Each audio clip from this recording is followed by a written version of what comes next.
Hi, the doctor's in. I'm Dr. LB, and I'm here to help you through your math difficulties. Today, we look at polynomial and rational inequalities. In order to solve a polynomial inequality, number one, we want to make sure that the inequality has a zero on one side. It could be of the form f of x is greater than 0, f of x is greater than or equal to 0, f of x is less than 0, or f of x is less than or equal to 0. Number two is we want to solve f of x equals 0 to find our boundary points. Number two, we want to put the boundary points on a number line.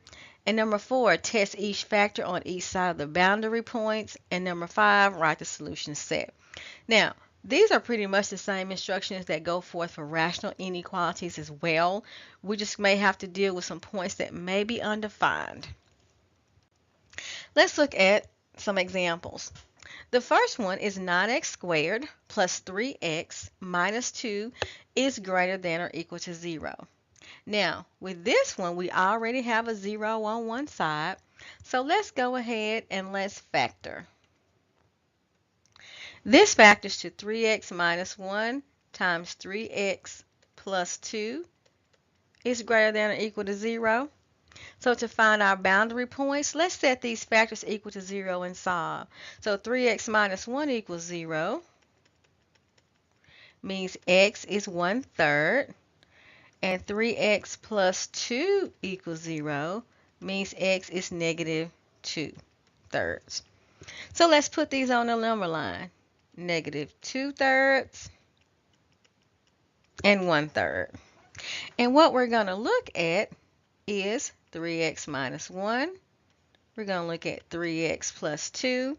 And then we're going to look at that product of 3x minus 1 times 3x plus 2. And we're going to see where the factors individually are negative or positive, and then we're going to look at that product. So we've already said 3x minus 1 is 0 at 1/3. So let's put a 0 here. Now we need to know to the left of 1/3 is 3x minus 1 positive or negative. So let's put a number to the left of 1/3 in here. Let's say 0. 3 times 0 is 0, and 0 minus 1 is a negative number. So let's put some negative signs over here. Then let's put a number to the right of 1/3. Let's say 1. 3 times 1 is 3, and 3 minus 1 is a positive number. So let's put some positive signs over there. And let's do the same thing for 3x plus 2. 3x plus 2 is 0 when x is negative 2/3. Let's put a number to the left of negative 2/3. Let's say negative 1. 3 times negative 1 is negative 3, plus 2 is a negative number. Let's put a number to the right of negative 2/3. Let's say 1. 3 times 1 is 3, plus 2 is a positive number. So let's put positive signs. Now, let's look at the product. 3x minus 1 times 3x plus 2. So we have a negative times a negative, which is a positive. We have a negative times 0, which is 0. A negative times a positive, that's a negative. 0 times a positive is 0. And a positive times a positive is a positive.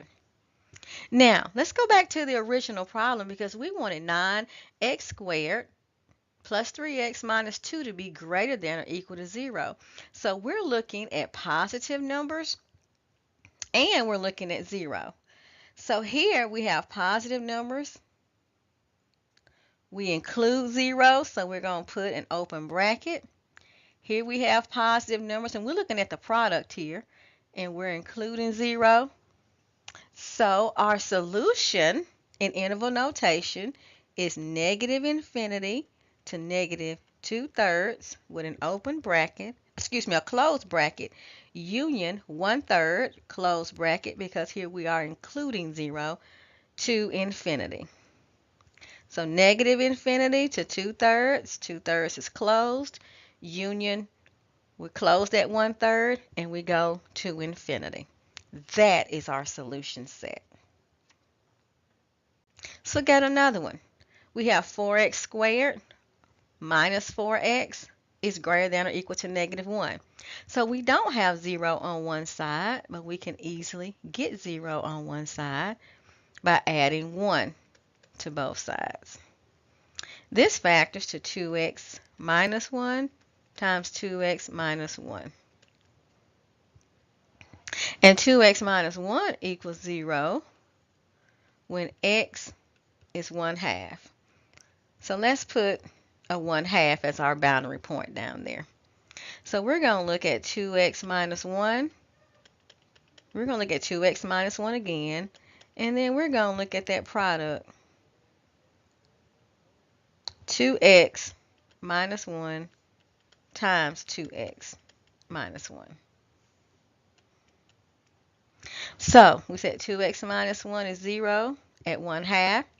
If I put a number to the left of 1/2, let's say 0, I have 2 times 0, which is 0, minus 1, that's negative. And it's going to be the same for both of these. If I put a number like 1 into this function, something to the right of 1/2, I have 2 times 1 is 2, minus 1 is positive.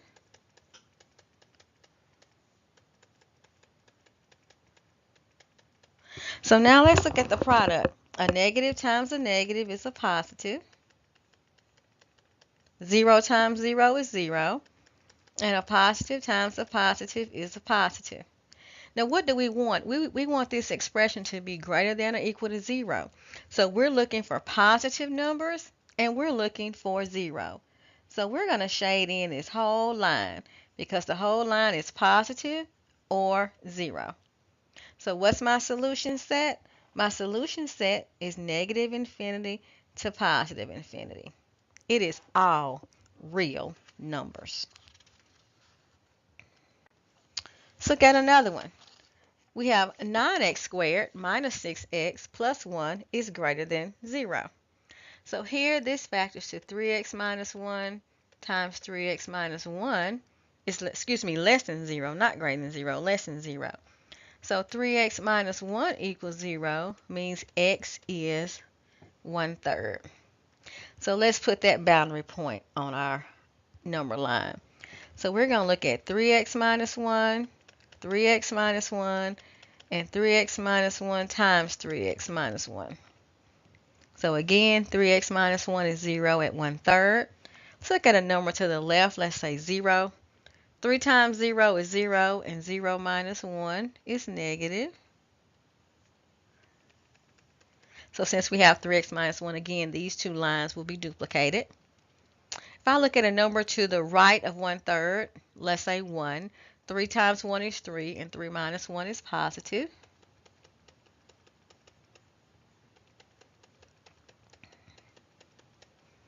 So if I look at the product, a negative times a negative is a positive.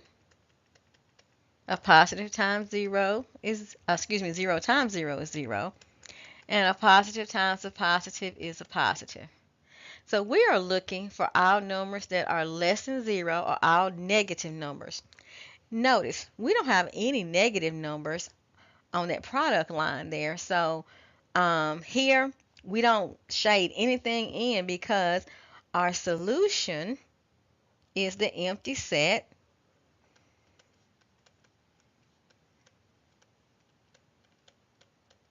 This means no solution.